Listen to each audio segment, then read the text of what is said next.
اعوذ باللہ من الشیطان الرجیم بسم اللہ الرحمن الرحیم الحمد للہ والصلاة علی اہلہ واللعن لأہلہ اما بعد السلام علیکم یا قادۃ الامم و اولیاء النعم۔ ناظرین محترم، آج ہماری گفتگو شمیم معرفت کے عنوان سے نویں مرحلے میں داخل ہو گئی، جس میں مولا ائمہ معصومین کو امتوں کا قائد اور نعمتوں کا والی متعارف فرما رہے ہیں۔ اس جملے میں اور اس ٹکڑے میں چند باتیں قابل غور ہیں جن کی طرف مختصر اشارہ کیا جا رہا ہے۔ کلمہ قادہ کے معنی ہے مہار کھینچنا، خواہ کسی حیوان کی مہار ہو۔ اگر حیوان کو پیچھے سے ہکایا جائے تو ہکانے والے کو سائق کہا جاتا ہے، اور اگر جانور کی مہار پکڑ کر آگے آگے چلے تو اس کو قیادت کہتے ہیں۔ لشکر کے سردار کو بھی قائد ہی کہا جاتا ہے، کیونکہ وہ لشکر کو جدھر چاہتا ہے موڑ دیتا ہے۔ قیادت سائق کی ضد ہے، اگر ایک اعتبار سے، کیونکہ دونوں کا فریضہ ہے رہنمائی، لیکن ایک پیچھے رہ کر ہدایت کرنا ہے، اس کو کہتے ہیں سائق، اور ایک آگے چل کر رہنمائی کرنا ہے، اس کو کہتے ہیں قیادت۔ اب سوال یہ پیدا ہوتا ہے کہ ہادی الامم کیوں کہا گیا ائمہ معصومین کو؟ اس کا واضح سا جواب یہ دیا جا سکتا ہے کہ ہدایت مطلقاً رہنمائی ہے، ضروری نہیں ہے کہ راستے پر چلیں یا نہ چلیں۔ خواہ قیادت کے ذریعے رہنمائی کی جائے یا سائق بن کر رہنمائی کی جائے، دونوں صورتیں ائمہ معصومین کی ذمہ داریوں اور فرائض میں شامل ہیں۔ کلمہ امم امت کی جمع ہے۔ اگر امت سے مراد تمام اقسام کے مخلوق ہیں تو اس کا واضح سا مطلب یہ ہوگا کہ ائمہ طاہرین جن و انس ملک سب کے پیشوا ہیں، اور اگر اس سے مراد انبیاء کی امت ہو تو اس کا مطلب یہ ہے کہ ائمہ صرف امت محمدیہ کے رہنما اور پیشوا نہیں ہیں، بلکہ پوری دنیا کی امت ہیں جو ازل سے صبح قیامت تک آئیں گی اور آ چکی ہیں، سب کے امام ہیں۔ ان کی امامت کا آغاز اس وقت ہوا جب یہ عالم انوار میں تھے، اور پھر ظاہری پیکر میں آئے، اور یہ سلسلہ صبح قیامت ہی نہیں بلکہ روز محشر بھی جاری رہے گا۔ قرآن مجید کا ارشاد ہے یوم ندعو کل اناس بامامہم، ہم بلائیں گے ہر گروہ کو، ہر انسان کو اس کے امام کے ساتھ، یعنی امامت کا دائرہ محدود نہیں ہے، تمام موجودات عالم پر محیط ہے، جس کا ثبوت ہے صحابی رسول جناب جابر ابن عبداللہ انصاری سے مروی وہ روایت جس میں وہ فرماتے ہیں سمعت رسول اللہ یقول، میں نے سنا رسول خدا سے کہ وہ فرما رہے تھے ثم خلق السماوات والارضین، اللہ نے پھر زمین و آسمان کو پیدا کیا، وخلق الملائکہ، اور پھر ملائکہ کو پیدا کیا، فمکثت الملائکہ 100 عام، ملائکہ 1000 سال تک ٹھہرے رہے، لا تعرف تسبیحہ، نہ وہ تسبیح پروردگار جانتے تھے، ولا تقدیسہ، اور نہ ہی تقدیس پروردگار سے باخبر تھے۔ فسبحنا، ہم نے تسبیح کیا، فسبحت شیعتنا، ہمارے شیعوں نے تسبیح کیا ہماری تسبیح سے، فسبحت الملائکہ، اس کے بعد ملائکہ نے تسبیح پروردگار کیا، وکذالک فی البواقی، اسی طریقے سے باقی گروہ نے۔ فنحن الموحدون، ہم آل محمد وہ موحد ہیں، حیث لا موحد غیرنا، ہم اس وقت بھی موحد تھے جب کائنات میں ہمارے علاوہ کوئی موحد نہیں تھا، روئے زمین پر نہ آسمان میں۔ ایک دوسرے مقام پر نبی اکرم نے فرمایا انا وعلی وفاطمہ والحسن والحسین، میں، علی، حضرت فاطمہ زہرا، حضرات حسنین علیہم السلام، کننا فی سرادق العرش، ہم عرش کے قریب سرادق عرش پر تھے، نسبح اللہ، ہم نے تسبیح کیا، وتسبیح الملائکہ بتسبیحنا، ملائکہ کی تسبیح ہماری تسبیح کی وجہ سے ہے۔ کب ہم نے تسبیح کیا؟ قبل ان یخلق اللہ آدم، آدم کی تخلیق سے 2000 سال پہلے۔ اس کا مطلب یہ ہے کہ کائنات میں کچھ نہ تھا، آل محمد تھے۔ اہل بیت سے وابستگی اور ان کی اطاعت مایہ نجات و سعادت ہے، اور یہ کسی خاص دور یا کسی خاص زمانے سے مختص نہیں ہے، اور نہ ہی کسی ایک شعبہ حیات سے مختص ہے، بلکہ ہر مرحلہ حیات اور ہر دور اور ہر زمانے میں ان کی امامت اور اطاعت کے زیر سایہ سعادت اور نجات حاصل ہو سکتی ہے۔ چنانچہ امام جعفر صادق علیہ السلام نے اس بات کی طرف اشارہ فرماتے ہوئے فرمایا ہیا الطریق الی معرفت اللہ، ہیا یعنی صراط مستقیم، اللہ کی معرفت تک پہنچنے کا راستہ ہے۔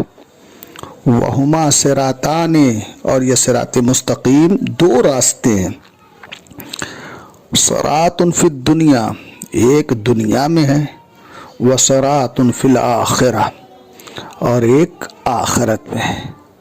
اما الصراط فی الدنیا، لیکن جو دنیا میں صراط ہے، فہو الامام المفترض الطاعہ، وہ امام جس کی اطاعت کو اللہ نے فرض کیا ہے، واجب کیا ہے، لازم کیا ہے، وہ امام صراط دنیاوی ہے۔ من عرفہ فی الدنیا، جس نے امام کو پہچان لیا دنیا میں، واقتدی بہداہ، اور امام کی ہدایت کی پیروی کیا، مر علی الصراط الذی هو جسر جہنم، تو وہ آدمی جس نے امام کی پیروی کیا، ان کی ہدایت کو کی اور ان کی معرفت دنیا میں حاصل کر لیا، وہ اس صراط سے بھی گزر جائے گا جو جہنم پر پل ہے، یعنی پل صراط سے گزر جائے گا۔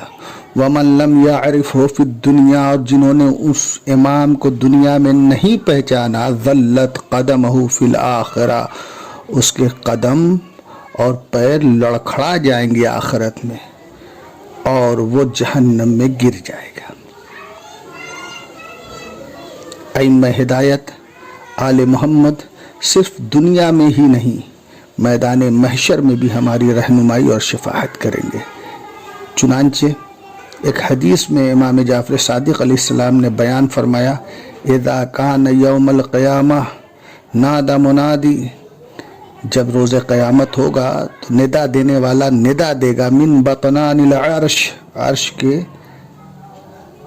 اندر سے، آئین خلیفۃ اللہ فی ارض، اللہ کے زمین میں جو اللہ کی طرف سے خلیفہ تھے وہ کہاں ہیں؟ فیقوم امیر المومنین علی بن ابی طالب، اس وقت مولا امیر المومنین علی بن ابی طالب قیام فرمائیں گے، فیات النداء من قبل اللہ، اس وقت اللہ کی طرف سے یہ آواز بلند ہوگی، یا معشر الخلائق، اے لوگو، اے مخلوقات، ھذا علی بن ابی طالب، یہ علی بن ابی طالب ہیں، خلیفۃ اللہ فی ارضہ، اللہ کی زمین میں اللہ کی طرف سے خلیفہ تھے، وحجتہ علی عبادہ، اور اس کے بندوں پر یہ الہی حجت تھے۔ فمن تعلق بحبلہ فی دار الدنیا، جس نے ان کی رسی سے تمسک اختیار کیا دنیا میں، فلیتعلق بحبلہ فی ھذا اليوم، وہ وابستہ ہو جائے ان سے اس دن بھی، یستضیء بنورہ، ان کے نور سے استفادہ کرے، روشنی حاصل کرے، ولیتبعہ الی الدرجات العلی من الجنات، یہ لے جائیں گے اپنے پیچھے پیچھے جنت کے بلند درجات کی طرف اسے۔ قال فیقوم الناس، اس وقت ایک گروہ لوگوں کا کھڑا ہوگا، الذین، جن لوگوں نے قد تعلقوا بحبلہ فی الدنیا، مولا کائنات سے تمسک اختیار کیا تھا دنیا میں، فیتبعونہ الی الجنہ، اور وہ ان کی پیروی کرتے ہوئے جنت میں جائیں گے۔ اب دوسرا کلمہ ہے اولیاء نعم۔ کلمہ ولی یعنی دو چیزوں کے درمیان کسی قسم کا فاصلہ اور واسطہ نہ ہونا۔ چنانچہ جو چیز کسی سے قرابت رکھتی ہے کسی بھی اعتبار سے، زمانے کے اعتبار سے، مکان کے اعتبار سے، نسب کے اعتبار سے، حسب کے اعتبار سے، اس کو ولی کہتے ہیں۔ لفظ ولی سرپرست، دوست، صاحب اختیار کے معنی میں بھی آتا ہے۔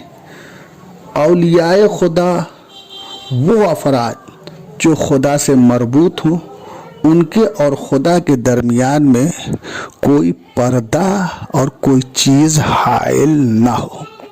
وہ کون لوگ ہیں؟ امام جعفر صادق علیہ السلام نے واضح فرمایا، نحن ولاۃ امرہ، ہم ولی امر ہیں۔ کلمہ نعمت جب کبھی ہم سنتے یا پڑھتے ہیں تو عموماً ہمارے ذہن میں دنیاوی نعمتوں کا تصور آتا ہے، خواہ ہمارا تعلق اسلامی دنیا سے ہو، یعنی ہم مومن ہوں، یا غیر اسلامی دنیا سے ہو، یعنی کافر ہو، منکر ہو، ملحد ہو۔ لیکن قرآن و حدیث میں غور و فکر کرنے کے بعد یہ تصور ہیچ نظر آتا ہے، کیونکہ حقیقی اور واقعی نعمت وہ کمالات، علوم و معارف ہیں جو اہل بیت نے بیان کیا ہے۔